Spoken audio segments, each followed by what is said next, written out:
आप सभी को जय मसीह की। द बाइबल पोर्शन में आपका स्वागत है। हमारा आज का वचन है यहोशू की पुस्तक 15वां अध्याय वचन 1 से 12। यहूदियों के गोत्र का भाग उनके कुलों के अनुसार चिट्ठी डालने से एदोम की सीमा तक और दक्षिण की ओर सीन के जंगल तक जो दक्षिणी सीमा पर है ठहरी। उनके भाग की दक्षिणी सीमा खारे ताल के उस सिरे वाले कोल से आरंभ हुई जो दक्षिण की ओर बढ़ी है, और वह अक्रबीम नामक चढ़ाई के दक्षिणी ओर से निकलकर सीन होते हुए कादेश बढ़ने के दक्षिण की ओर चढ़ गई। फिर हेस्रोन के पास हो अद्दार को चढ़कर करका की ओर मुड़ गई। वहां से अम्मोन होते हुए वह मिस्र के नाले पर निकली और उस सीमा का अंत समुद्र हुआ। तुम्हारी दक्षिणी सीमा यही होगी।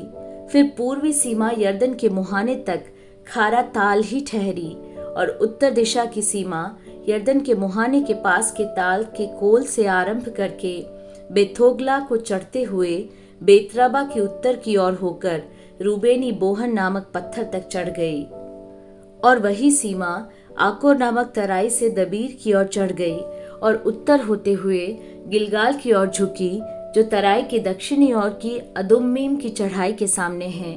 वहां से वह एन शेमेश नामक सोते के पास पहुंचकर एन रोगेल पर निकली।